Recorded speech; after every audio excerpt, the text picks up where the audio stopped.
Good evening. Wonderful to see you all here tonight. I'm Gwen Bird, Dean of Libraries at Simon Fraser University, and welcome to the third installment of One Book, One SFU. I hope that you've all had a chance to read and enjoy this year's pick, Tomboy Survival Guide by Ivan Coyote. Tonight, we're delighted to welcome two extraordinary individuals, Ivan Coyote and Tegan Quin, to the stage in just a few minutes. I'd like to begin by acknowledging that we are gathered on the traditional unceded territories of the Musqueam, Squamish, and Tsleil-Waututh First Nations. It is a privilege for us to be gathered here tonight. I also have a number of people I'd like to thank before we get started. First, Joe Hall and his fantastic team at the Van City Office of Community Engagement at SFU Woodwards, the Tegan and Sarah Foundation, Chris Brayshaw at Pulp Fiction Books. Chris and his team will be available after the event for book sales, and Ivan will be signing their books. And also all the staff and volunteers who made tonight possible. This event is being filmed and photographed, so if you do not wish to have your photo taken, please see one of our staff members and they'll assist you and make sure that you're not photographed or filmed. There are all-gender bathrooms on the third floor of this building. Please turn off your cell phones before we begin. And now, I would like to welcome to the stage Baharak Yosefi, Head of Library Communications and the mastermind behind not just tonight's event, but our whole One Book, One SFU series. She will introduce Tegan Quin.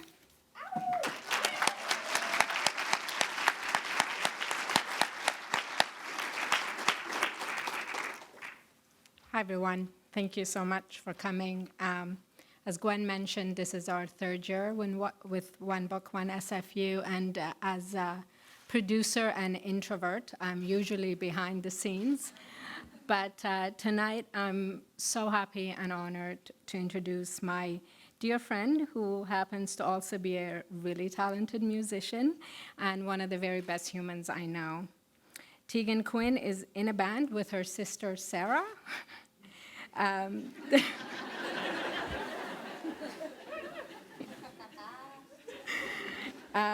Tegan and Sarah have sold more than 1 million albums and have received 7 gold certifications, 1 double platinum certification, 3 Juno Awards, 2 Players' Prize nominations, and a Grammy nomination. They have performed on some of the world's biggest stages, from the 2015 Oscar telecast to major festivals such as Coachella and Lollapalooza. Tegan has been an outspoken feminist advocate for LGBTQ equality and gender justice since the beginning of her career in 1998. Tonight, I'm also very pleased to tell you about Tegan's latest project, the Tegan and Sarah Foundation. Founded in 2017, the foundation fights for health, economic justice, and representation for LGBTQ girls and women.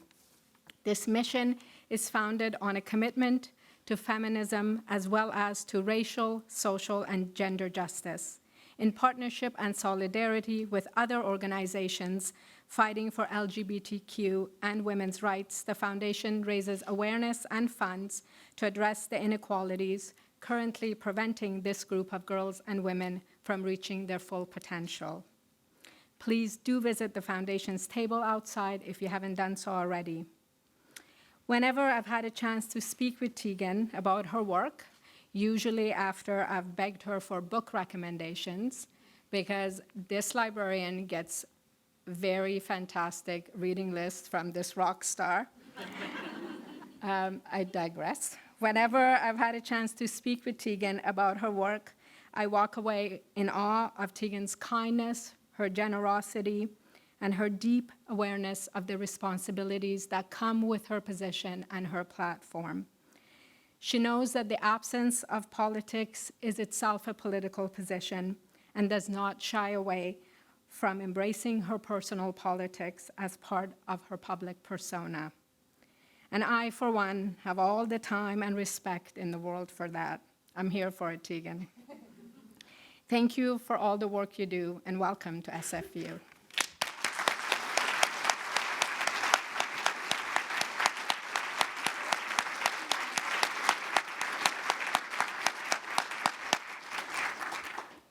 Well, that was unexpected.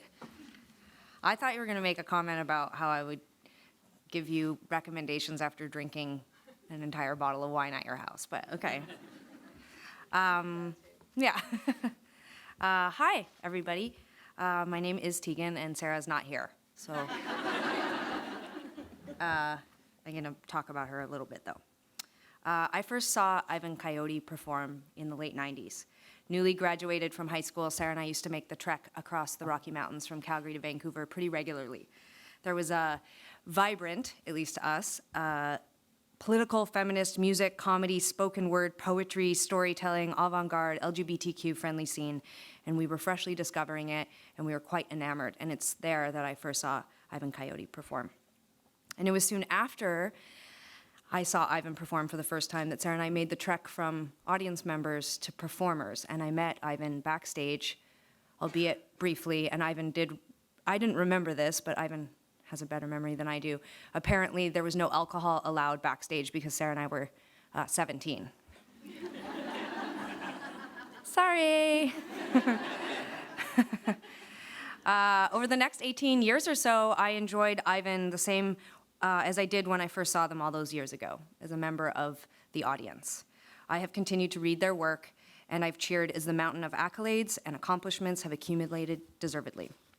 I have felt incredible gratitude for Ivan's tremendous work in the LGBTQ community as they've chipped away in more mainstream venues with their LGBTQ advocacy and anti-bullying efforts.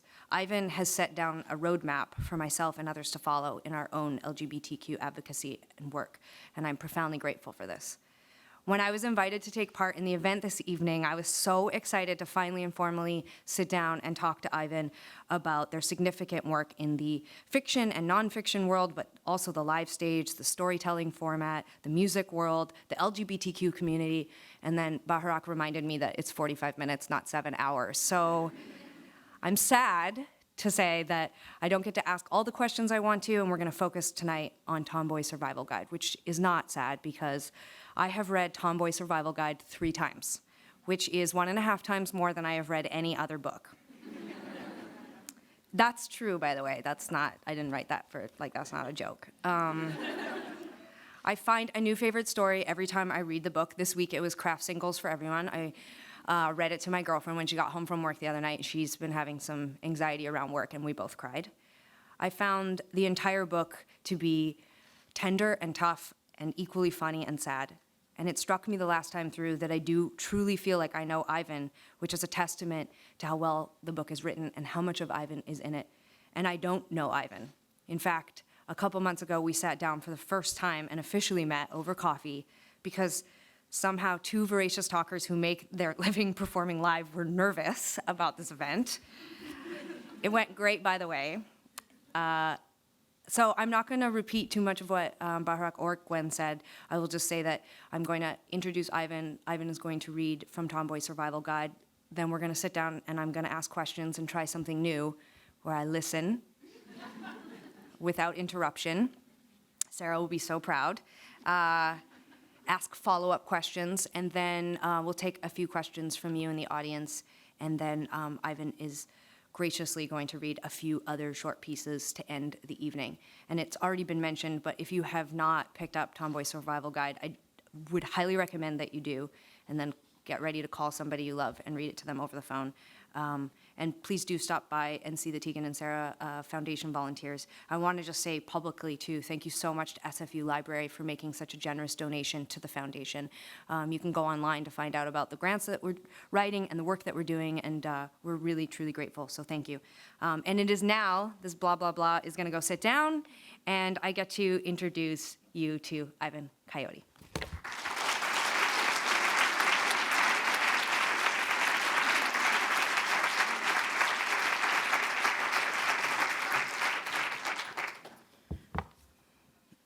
Hi, everybody. How are you? Yeah? is this your water, Baharak? I didn't Like, drink out of it either. oh, yeah? Okay, great.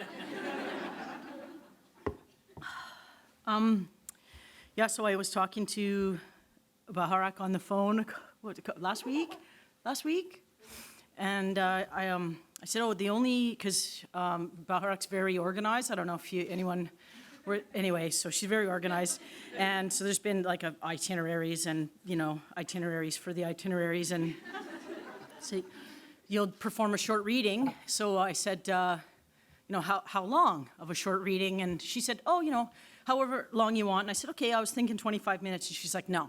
No. So however long I want,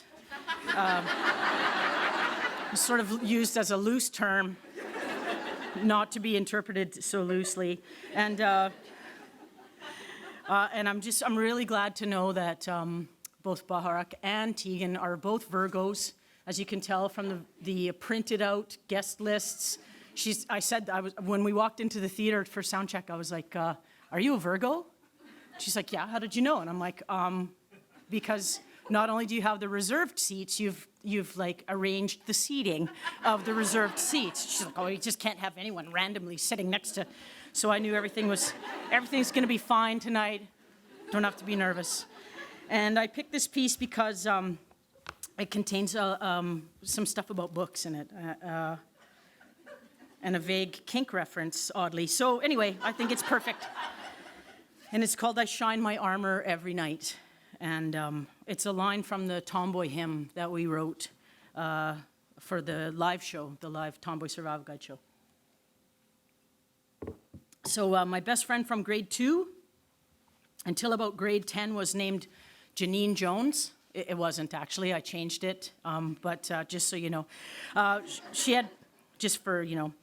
She had freckles and big front teeth, and she had 2 brothers, a mean older one named Jerome, also changed his name, and a mostly useless younger brother named Marcus, also changed his name. Her brown hair was much thicker than mine, she would say, which is why she needed to use conditioner, but I didn't. Her parents were Catholic, like my family was, so we never had to explain any of that to each other. And we liked most of the same things. We were both really into books. Nancy Drew, Harriet the Spy, Encyclopedia Brown, and later anything with even a passing mention of sex in it. Judy Blume's Are You There, God? It's Me, Margaret. And those Clan of the Cave Bear books, so weirdly hot. The whole Flowers in the Attic series, also creepily hot. But mostly we were obsessed with this book called The Chrysalids. Is that still a required reading? Okay, good. We spent a lot of time lying on our backs on the side lawn of her house on Pine Street in Whitehorse before the new subdivision went in, when her street was still quiet, wishing that we had been born special with extra toes like the kid in the story and practicing our powers of telepathy. I would think of a color and imagine it in my head. She would try to mind meld with me across the lawn and see if she could see the color in her head and then name it. And we did the same thing with numbers and playing cards too, guessing over and over and over and over until one of us finally got it right, and then rolling around on the grass laughing, convinced that our supernatural powers were growing stronger by the minute. And I would check my oversized wristwatch repeatedly to see if it was 4:30 yet. That was when we had to split up. She would head back into her house to start dinner and make her and her brother's lunches, and I had to ride my bike home and put the shake and bake chicken in the oven or pour the can of mushroom soup over the pork chops and put the rice on. It was what we did. Weekend nights, we would sleep in a tent in her backyard and record giggling broadcasts for the radio show we were going to have one day, pretend interviewing each other, being the guy who rescued 10 people from a burning apartment. I'm no kind of hero. Or the first woman to walk on the moon, or a farmer who broke the Guinness Book of World Records for growing the biggest squash. And we were obsessed for some reason with giant squashes, mostly because at the time, the Guinness Book of World Records record-holding squash was grown in Skagway, Alaska. So we spent a kind of a strange amount of time thinking about gigantic squashes. Anyway. When we started band class in grade 8, she picked the clarinet. I settled on playing the alto saxophone because there were too many boys signed up already to play the drums. We would practice every night playing Billie Jean by Michael Jackson and Boogie Woogie Bugle Boy faster and faster until she would squeak a fart out from blowing her clarinet too hard, and I would fall I would fall off my chair laughing. And then late that September, David Altman, also changed his name, asked her to go to the 9 o'clock late show of The Empire Strikes Back with him. The late show.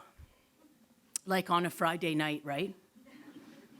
Janine said yes and immediately bought light blue eyeshadow at Shoppers Drug Mart and started wearing it. She borrowed her mom's pink daisy razor and nicked the freckled skin on her completely hairless legs in 6 different places.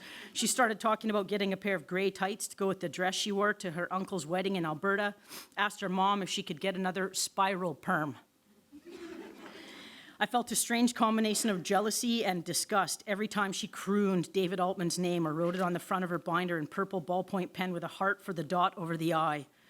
I didn't want to take her to the movies and tongue kiss in the second to last row from the back while Luke Skywalker blew up the Death Star. It wasn't that kind of jealousy. It was more like I just didn't want her to go with him so much. None of the boys at school ever noticed me like that. It was like they looked straight over me to Tracy Darling or Wendy Buss or Sandra Chouinard, who, strangely, I didn't change any of their names. I don't know. Just noticed that. Those girls and their tinkling laughs and mascara-draped eyes, the way they lowered their lids halfway and not quite stared back at those boys, the way they snapped their gum and whispered the important stuff and said everything else that didn't matter loud enough for everyone to hear them. If Janine Jones was going to start acting like the rest of them, then I was just going to have to go and find a new best friend because none of that type of business came naturally to me at all.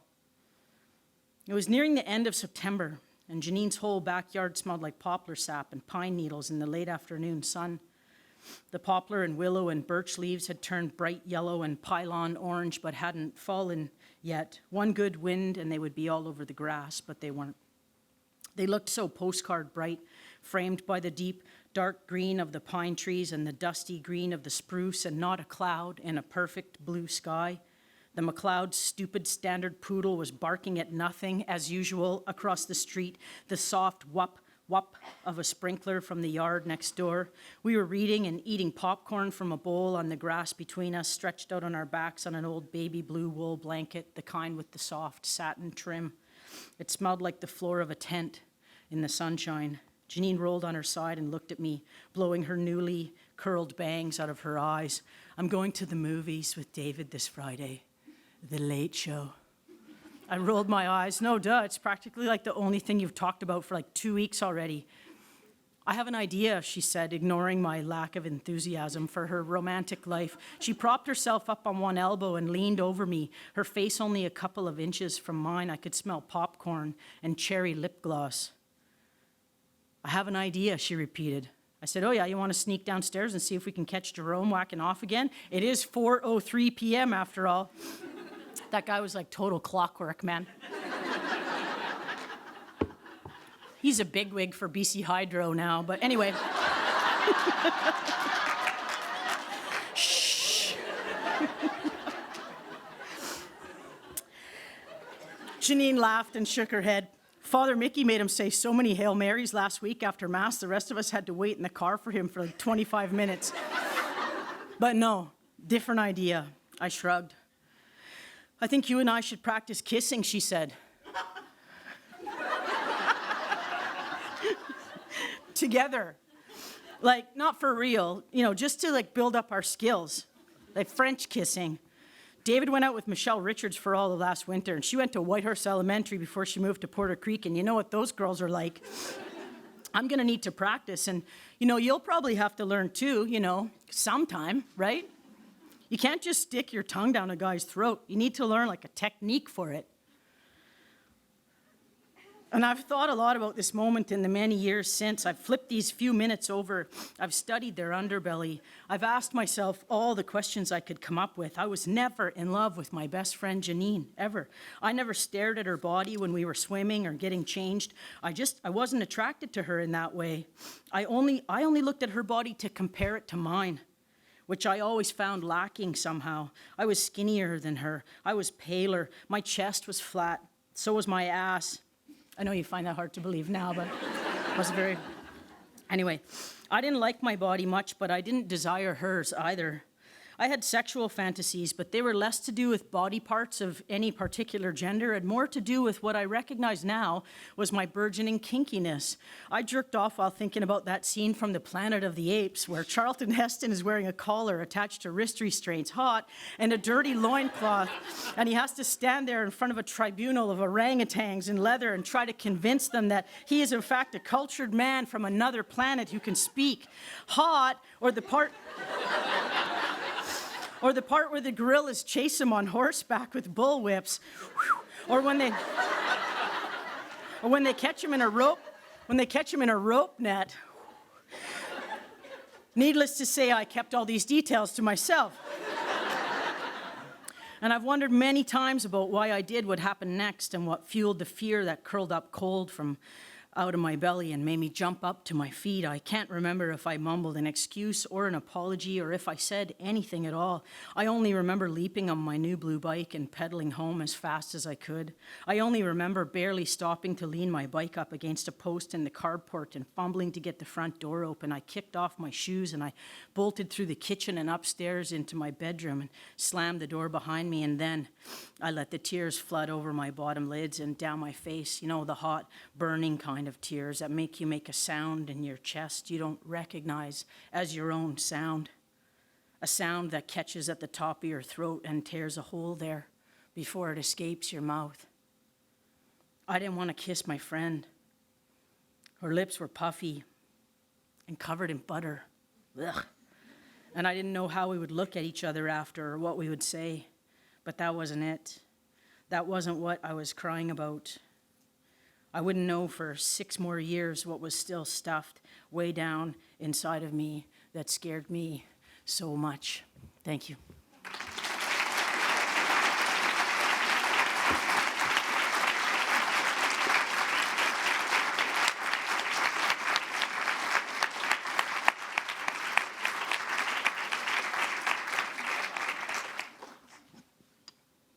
Don't forget to put the mic close to your mouth. How's that, Derek? I gotta get my questions. Okay. Another Virgo, you'll note from the... Show them. Yeah. Are they numbered? They're numbered, and this is personalized stationery. Told you we're in good hands. You always want to have a Virgo on your team. Always. My mom's a Virgo. Do you feel better now that you've read, or do you feel more nervous because this part's coming now? This part's coming up. Yeah, this is the part I know I can do that. Yeah. Yeah. What are you so afraid of right now? Can you put it into words? I'll tell you later. I don't know. It's just random, you know. It's just like the X factor. Yeah. Do you take Q&A like this in front of an audience very often? As little as possible. Okay. No, I'm kidding. It's be really often fun. I do. Yeah. Yeah. Often I do. But now I've learned, just because just sometimes like there'll be the most random, weird, loaded question right at the end. I think that person always waits. They're like, and we'll take one more question. And then it's like either super, super deep, it would take you like approximately 5 weeks to answer, or it's just like, you know, the one, I call it a pontifa question, but it's not really a question. I think I want that question. Do you? Yeah, and I instead, I'm sure someone mostly will what I oblige get us. is like, what's your favorite Sarah song? I'm like, well, I feel good about your questions. you do feel good? Well, we had the lunch, right? So Yeah. yeah, so it was good. I tricked you, though, because nothing we talked about at the lunch. Because I already talked to you about it. Boring. Yeah, true. You know? You're not wrong. No, You're I'm not just wrong. kidding. I'm just kidding. I actually said this before we came out, but I feel like, well, not came out, but, you know. I said this earlier this Yes, evening. earlier this evening. That I feel like so much of my life is spent answering questions about my identity and sexuality and being a twin. And so I was thinking about that in the shower today. Not about your twin. No. No. That came out totally wrong. about me? No, I was like, I wonder what questions Yeah, Steven's yeah, going to yeah. ask me. And then I was thinking, like, because we already talked, I was like, please don't ask me about the they pronoun, and Yeah. please don't ask me about bathrooms. Yeah. Like, I'm Yeah, not over on it. here. Not and on then I these was thinking, cards. what are the questions that you hate? And I was like, I bet it's about being a twin. And then what else? I would would never say hate, but I think there are questions for Okay, me hate that might I'm be a like strong maybe word. slightly tired of answering. Yeah, But it all that's depends. a better way to put You it. may agree, it's how someone asks the question. If someone asks a question I've had a million times, but they genuinely seem interested, then I It's can't also the wait to order tell of the them. questions, too, Yeah, sure. a little bit. Okay, well, Yeah. let me be the question Okay. tonight. I asked. Okay, You see how sit this quietly goes. while I ask the question, and then Got I'll it. sit quietly while you answer the I'm question. totally into this.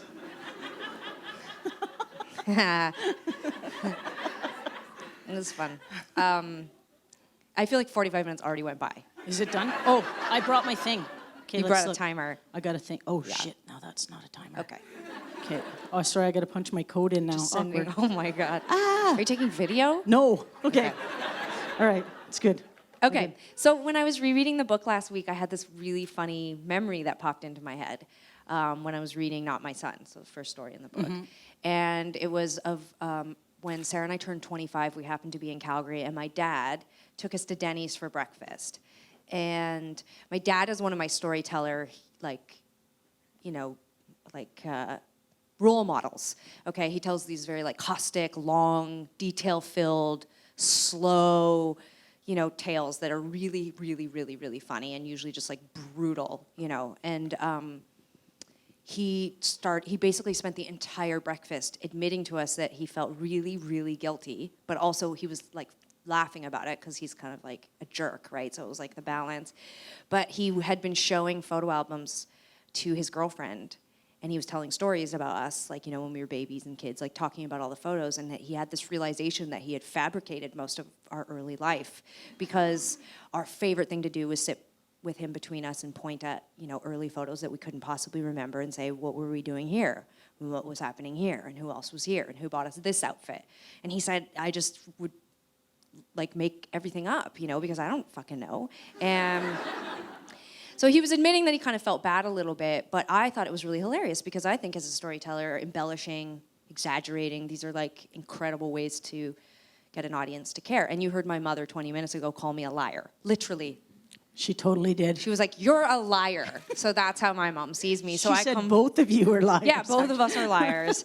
And we come from a long line of liars. So my first question is, Is my father a liar? no, are you a liar? No, just kidding. I brought you here to find out, is this real? No, but I'm intrigued because you have done so much storytelling live. I want to first know, is there a massive difference between how you tell a story live and how you put into print a story? And is it immutable once it's there? Can it continue to grow? Can it change? I mean, you kind of answered the question because you were adding so many thoughts and comments, so you've kind of answered it, but I'm curious about the process and how different it is, telling a story live versus putting it in a book, and can it change? Can it grow? Is it solid? Is that it? Can it ever? That's it, now I'm done. I'm gonna just go sit here quiet. Yeah, so it's hard for me to distinguish between the two voices because they've been so blended for me ever since the beginning of sort of practicing my craft. Because I don't feel, it's very hard for me to like completely ad-lib a story. I have done it and I can do it, but on stage I feel like you're entering into this kind of sacred negotiation with the audience. And I always feel like I have to do my best all the time. So I feel like just getting up there and like right off the cuff, it's not good enough. I want it to be crafted. And there's certain lines for me that they have to be delivered in and I think this comes from musical background too. It's like learning a lick. And What's that? a lick? Music it's joke. Like, it's a little music joke. So it was, to me, it's like learning a lick. So, but once I've got that all, so anyway, I always painstakingly wrote stuff down and then memorized it. And as soon as it was painstakingly memorized, then I could step away from it. And add stuff in and ad-lib little bits, as long as I had that skeletal structure to follow, right? And then through the editing process, like Brian Lamb and I am so fortunate to have worked for such a long time. Like he edited my first book in 1997. We're still working together 20 years later, 10 books later. And so, but he's an editor, so he, to me, would take a lot of the musicality out of the sentence. So now I just negotiate with him, keeping in the back of my mind. Like I just remember there was a there was a line in Loose End, I think, about when my house burnt down, and I came around the corner and there was all these fire trucks parked all kinds of sideways. That was the line that I wrote. And he I can't remember what dumb line he wanted to change it to, but it was something that was like they were parked in different directions. And I was like, I'm always saying it to Brian, like, read it out loud. It's about the musicality of the sentence, about the pacing of the sentence. So always in my head now, I keep in the back of my mind that this is a guy, this is like it's the skeleton. And I never now, I would say, almost never completely perform a piece totally it's never how it is in the book, for sure. And even if I memorize it, that's what gives me the freedom to go and do other things, right? Have you ever seen a concert where you don't feel like it's a live concert? You feel like it's like they either don't interact with the audience somehow, or there's nothing that doesn't feel really rote. Yeah. I want it to be a special thing every time. And so, and there's different audiences and there's different stuff going on, and then you can reference it. If you're listening to the other stuff that's happening on stage, you can play off something that you heard an earlier performer do or something like that. Does that kind of answer your question? Yeah, So that's awesome. I never really deliver anything the same way twice anymore. And that's where the fun of it all comes. But still I need that comfort of the memorized material. Yeah, that's actually really awesome. And yeah. also what I'm hearing is that means you can exaggerate and embellish still, even though the story's been put into print. You can still get excited by an audience and add details or make jokes or... Yeah. And then, people ask me, is that like a true story? Is it a true story? Is it a true story? But I come from a family of storytellers. So there's like, I remember one time my friend Sharon came over to visit, and that was when my gran was still alive, and there was like 3 houses of all my family on the same block. So they would just see your truck was there or your van was there, and then everybody would come over, and so it becomes a big, and that was whenever we used to smoke inside still. And anyway, it would be this, and we spent like 4 or 5 hours hanging out, uncles dropping in, cousins coming in, aunties all over the place, and sandwiches and tea and cigarettes. And we get back in the van, and Sharon's like, wow, you're not even the best storyteller in your family. And I was like, I know, I'm the only one who wrote it down. Yeah. And but and always I think there would that be interaction, right, like with people, like, I wondered, I mean, this isn't on the cards, so this is my first time. Do it, I'm do gonna it. I'm venture here off for the you. card, but part of what I love about telling stories on stage is that Sarah's there to correct me. Yeah. Yeah. Even when it irritates me. Yeah. Or it's just not true, like, Yeah. or I can't believe that she's mistaken this for that, or, conflated something. That's part of the fun, because then the audience, you can see that they become more invested in the story because they're watching someone edit live in walk back a story, or, Oh, yeah. And if Do you ever there's feel like like you 15 wish members Sarah of was my on stage with family- you to argue with you, or just someone from your family? Do you want to borrow her? My cousin Dan does that. We do that. But we actually, like, we don't really argue with each other. We, like, sort of goad each other on, and then he'll tell, like, some ridiculous lie, and I'll totally back him up. Like, oh, yeah, no, I was there. I saw it. It's incredible. It was incredible. But we used to, I always think, like, if there's, like, 10 members of my family at the table, there's, like, 20 versions of the story that could happen. Yeah. Well, And this I've actually never had a leads problem really with well that. into this next question that I have, like, because I thought this week when I was rereading the book, and it was specifically in Craft Singles for Everyone, I was thinking, this is a shared experience that you're writing about. I mean, Yep. it's your perspective. Yep. It's what you felt and what you remember. It's, it's 100% your story, and yet there were so many people there who all experienced it, and experienced it probably quite intensely, right? Yeah. And so I'm wondering, when you sit down to write, before you put a word down on the page, like, and we talked a little bit about this at coffee, but, like, do you worry that someone's going to call and be like, that is literally not what happened? Like, do you care? Is that important? Is it so significantly yours and your experience that it doesn't matter? Does it affect what you write? And, does that, like, has anyone prevented you from sharing something about yourself because there was enough of a difference in how you recalled it? Okay, that's a lot. I care very deeply, I first put it of all. clearly here if that Did was you? confusing Okay, to you. okay. So. Do you worry about discrepancies or conflict that may arise from stories from shared experiences? Example, craft singles for everyone. Okay.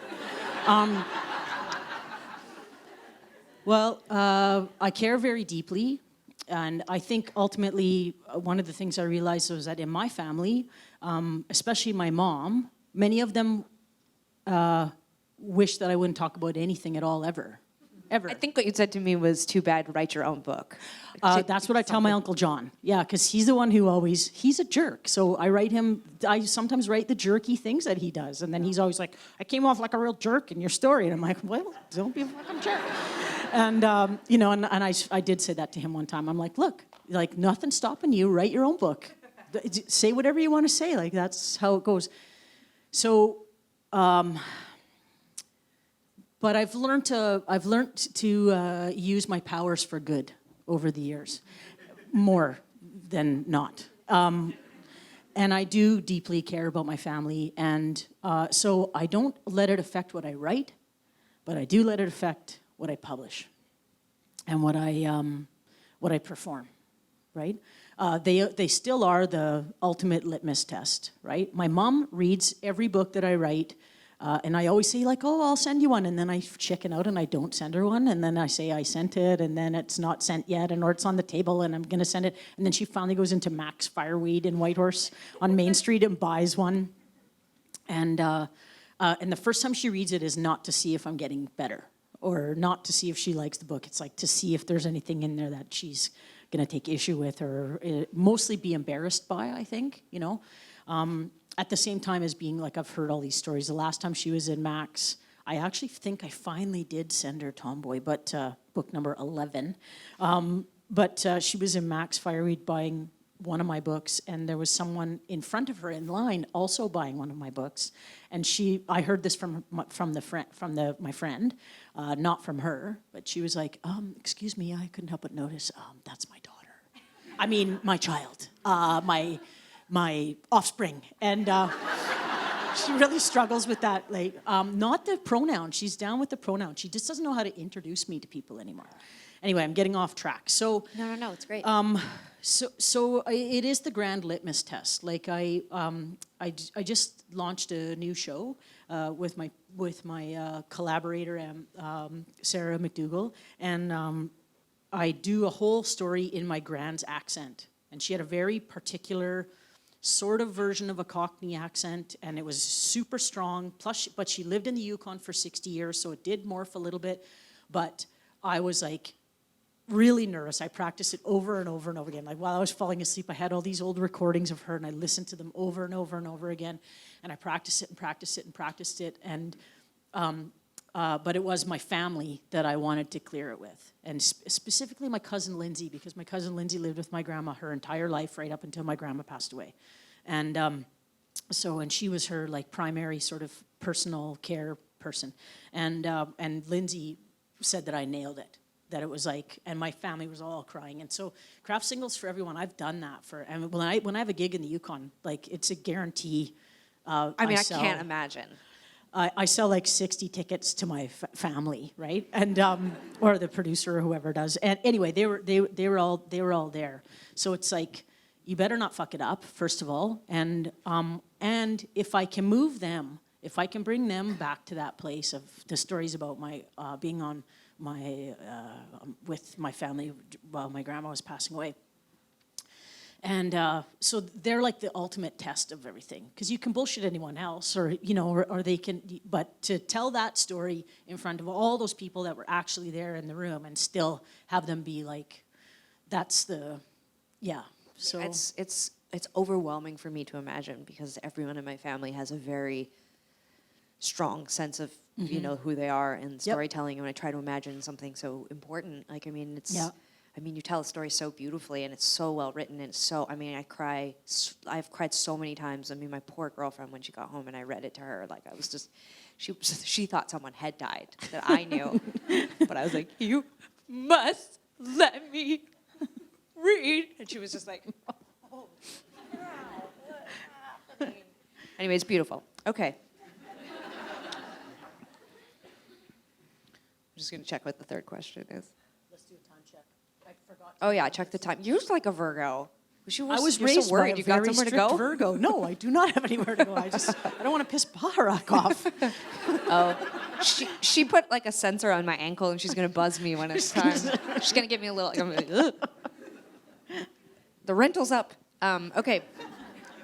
Oh, actually, we talked a little bit about this. We're both living in this glorious age of clickbait, and even reputable media will often pull the most sensational and most random things we say or write or perform to lure people in to read about us or to become subscribers. And I'm wondering, you know, putting out such a personal book and putting out so much of yourself, I mean, has it changed over the last couple decades, like what you want to put out about yourself and how you approach press? And like when you sit down to write a book like this, do you, like I don't think, when I sit down to write a record, I don't think about anyone but myself. I don't think about Sarah, I don't think about the audience, and I definitely don't think about the work that's going to come in terms of media and marketing and touring, and because I would not do it. So I have to just pretend that doesn't exist. And I'm wondering, you know, how much thought goes into what's going to happen when a book like this comes out. Well, I don't think about that stuff too much in the writing process, because I think I would just chase myself right into a corner staring at a blank page or a blank screen if I thought about it too much. I mean, there were some really painful parts of that book to write.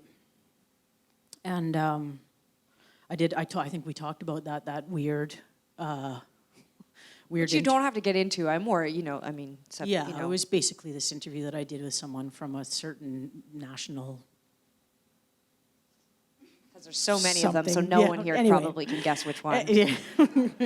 But she just came, like, I remember the interview started at 11 o'clock, and she just asked me, like, the most painful question at approximately 11 o'clock and 33 seconds. And then I said, actually, I didn't want to talk about that right out the gate. You know, maybe we could move on. And then she asked me another painful question. What's your favorite color? Okay, back to the first question. Yeah. Which is why I brought up the order thing. Like, at least like establish some kind of a basis of respect or trust or you know, just a camaraderie or something before you lay on the really heavy questions. But I just don't think. I wanted to just honor the stories. I wanted to honor the idea of the book, and I didn't allow myself to think too much about that in the creative process. In the editing process, absolutely. I edited that book. I worked harder on that book than any of my other books.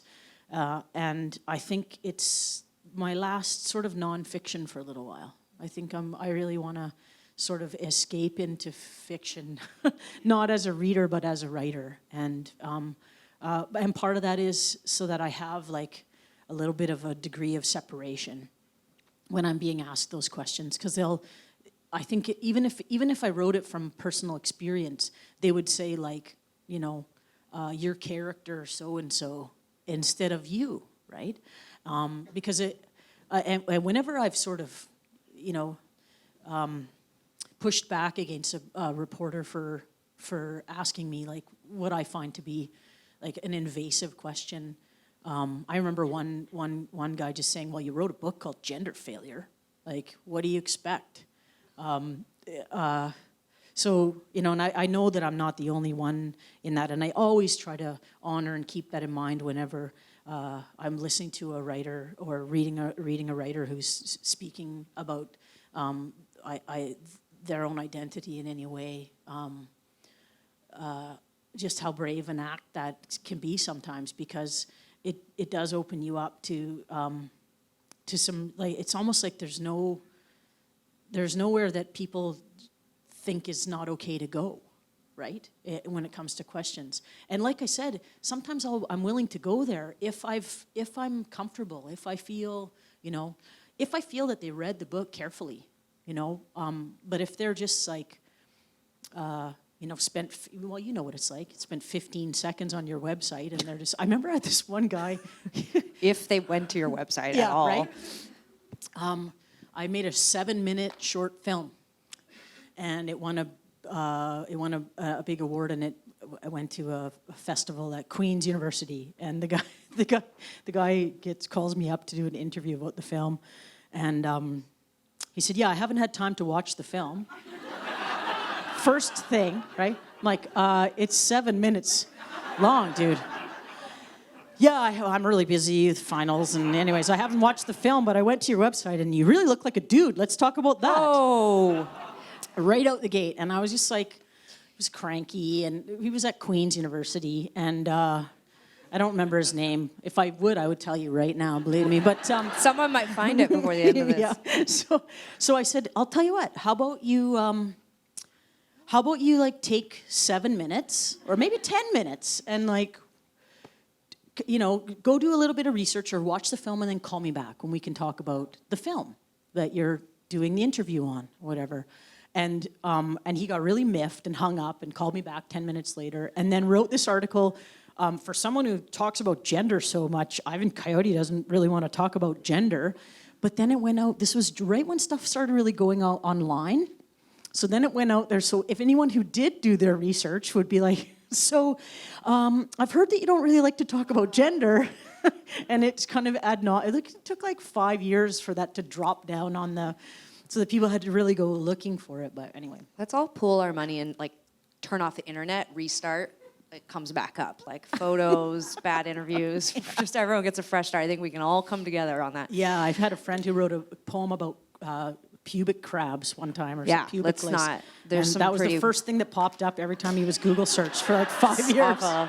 Sarah has like I think one of the best versions of like that kind of story. Like Oh, yeah? a woman called her. Oftentimes a publicist sits on the phone, so like if something terrible happens or they say something inappropriate, you know, they can disengage the call. I don't think they're listening. That's my hypothesis, is that like based on what happens on calls, no one ever interrupts. So I'm pretty sure no one's actually listening. But they're always like, "I'll be listening," and I'm like, "You won't." But Sarah has this awesome story. We had a record called Heartthrob, which came out in 2013.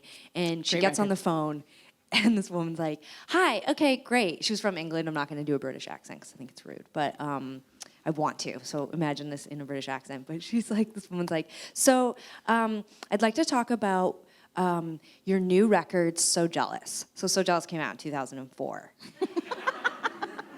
And before Sarah has a chance to be like, "Oh, that's not our new record," the woman's like, "So you've got this big song, Walking with a Ghost, and you're on tour with the Killers." And Sarah starts to laugh. And is like, "Oh, wow. I don't know if you were like in a ski accident and just woke up from a coma. But literally, I have some news for you. That happened over 9 a decade years have ago." gone Yeah, by. like, and the woman, like, it's like silent, and Sarah's like laughing, and she's like, "Our new record," I don't, like, you know, she's like, she's probably shuffling papers, right? Looking, oops, jumped back, you know, whatever. And the woman goes, "Oh, so the record was produced by," you know, like just kind of launches into another question. So it's like, once again, Sarah's like, "Oh, yeah, no, the record, I mean, well, I'm sorry, we're talking about our new record, or are we talking about the old record?" And like at this point, the publicist is like, "Sorry, I'm going to interrupt. Sarah's like, "You are Jeannie," listening." yeah, she's like, "Jeannie, do you want to like go ahead and disengage the call, and you know, we'll set up this interview when you've had time to listen to the new record, read their bio, get discharged from the hospital that you're in," like, you know, whatever. But I thought that was so funny because I was just like, wow, imagine that you're that unprepared. I mean, look at these cue cards. I mean, I could have just come up here and just like went, but I was like, "Do your work, No, right?" you can't because you're a Virgo. I can't. No, you're right. Well, because I can blah, blah, blah. I got to stay in the lines here. Okay. Someone also asked one time if Sarah and I get our period at the same time. That was their opening question. Opening question. That's the kind of stuff that I deal with on a day-to-day basis. Okay, you know what? We're going to bore the people who don't have to get interviewed all the time. Do you guys get your period at the same time? I was like, bye. Okay, question number 4.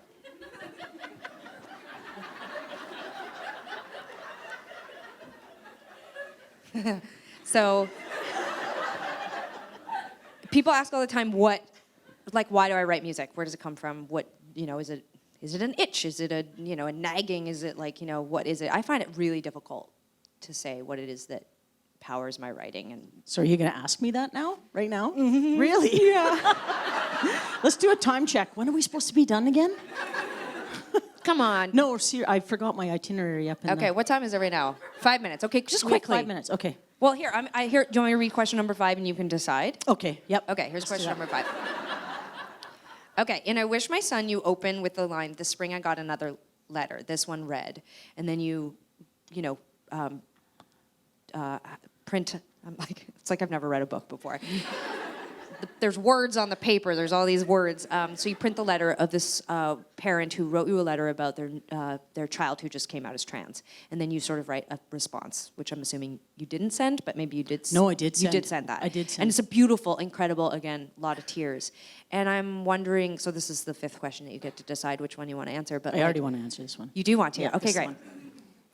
So I'm curious because also as a performer and as a queer person, as a woman, as a person that's out there in the world, I sort of feel like some sort of social responsibility. I feel like so I'm wondering if you feel like the same joy and excitement at being a resource, and do you feel social responsibility? Do you feel you owe something back to the people who come to your shows, and how do you navigate that in 2018 when a million letters and emails and social media messages can come your way? Like, how do you navigate how to help, and how responsible are you? Not that you're irresponsible, but like, how responsible do you feel you are to give advice, to write these letters, and to engage with people who need you? That's my final question. It's a big one. Can you answer that in 3.5 minutes? I'll do my best. Okay.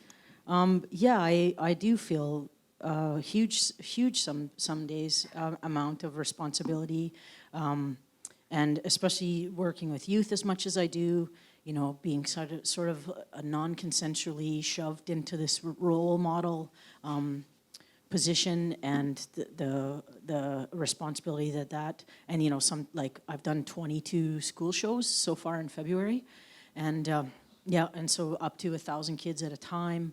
So I've had to learn how to draw some pretty difficult for me boundaries sometimes, and because I can't take on counseling because it's not just the queer and trans kids, it's other marginalized. I don't like the word marginalized because I find it marginalizing, but you know what I mean. Other kids who don't fit in for whatever reason. Kids. Yeah, kids in general. And with I wish my son, I'm pretty on. That was the letter that she wrote me. I wrote her a response. I sent it back to her. We had an exchange back and forth. And then when I was working on the book, I thought, that seemed to be, if it was helpful for her, which she said that it would be helpful for other parents. And so I wrote her and asked her permission and her son's permission. We changed his name. And I think about it all the time. I think it's one of the reasons why I edited that book so carefully, and I thought politically about a lot of stuff. And I mean, that's one of the reasons. To me, that's one of the most important stories in the book, because when it comes to role models for trans youth, for people who are female assigned, I really want us and them to think about what kind of a masculinity we're going to build and embody in a world that doesn't need a lot more toxic masculinity. And when I first came out, or when I first started, accepting my sort of gender difference, the role models for trans men at the time, and there wasn't a lot of space made for non-binary people, were pretty fucked up. I wish I still had it, but it was pre-House Fire. I remember having, and the guy is nice. He's a nice guy, but he published this terrible How to Pass, which is problematic language in the first place. How to Pass sort of little pamphlet in Seattle in the probably early 90s. And it was basically take up space, spread your legs on a bus, interrupt people, put your arms no, I'm serious. And it was all basically things that we're trying to, get people to be more conscious about. But that was the message that was being given in the trans community and I don't judge it, because back then especially it was about safety sometimes too. It was about how to just, get by and survive, and not, out yourself, right? And so it was basically be a dude and be a duty dude. Doodly. And so are we supposed to wrap it all up at 8 o'clock? Sorry, I'm just really on this time kick. No. I just don't want to. I can't. I thought we were supposed to be done with the audience questions and stuff. Okay. We'll do some questions. All right. We'll do. Sorry, I just want to. That was a really great answer, by the way, and I really meant what I said in my introduction. I just think it's incredible. I cannot believe you do that many schools and you do that much work. It's just unbelievable. It's astonishing. It's really incredible. Thanks. Really. Yeah. Really.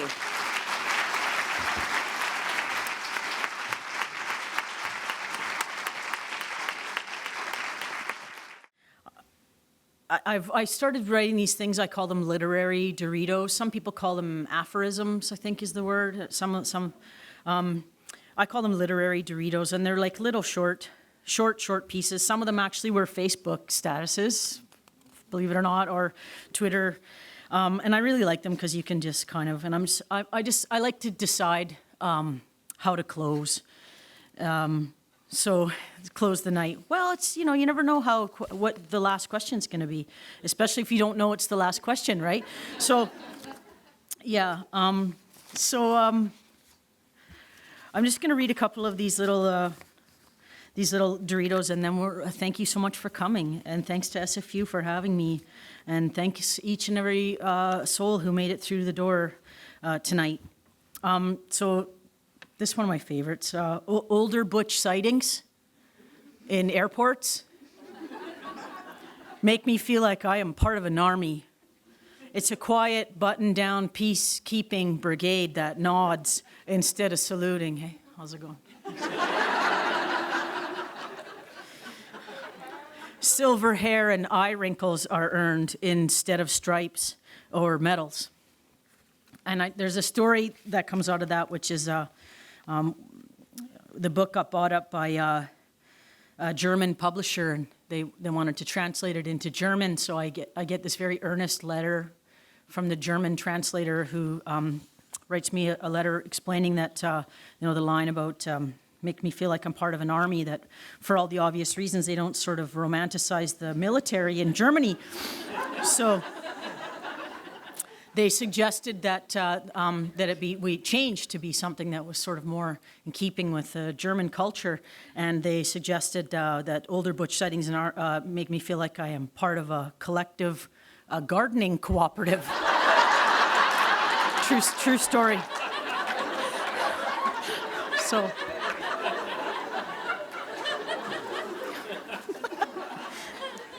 So luckily I was alone in my office when I read that email, and I laughed so hard I fell off my chair, and then I wrote them back and I was like, I don't think that's exactly capturing sort of. So we settled on hockey team for the German translation.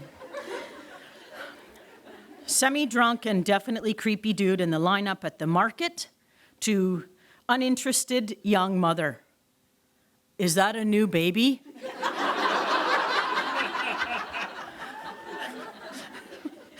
Young mom retorts coolly, is there even such a thing as an old baby?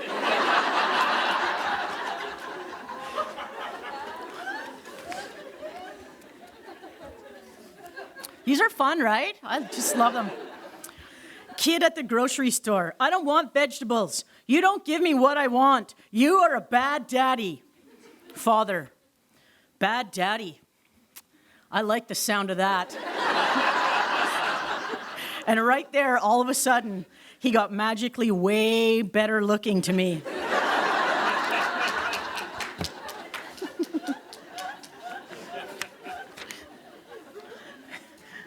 Well, I know where I want to end. I just got to find it. Okay, so I'm flying to Calgary. No checked luggage. I'm waiting for my suitcase to go through the X-ray when I see on the X-ray screen a giant dildo in someone's carry-on bag.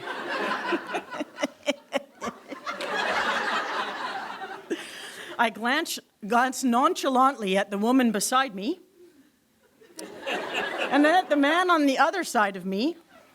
Neither of them appear to notice this at all, and then I realize that is my bag on the screen. At first, I was very confused, having just packed my bag for a solo overnight work gig. I was going to Calgary, actually, for an interfaith conference, which For some strange reason, they'd hired me to be the keynote at. So I had just packed my bag, sans dildo of any kind. The technician is now looking at me as well, as everyone else. So I say, it's a microphone. Which was true. I say this out loud to nobody and everybody at the same time. It's a vocal microphone. Nobody says anything. Microphone! I repeat.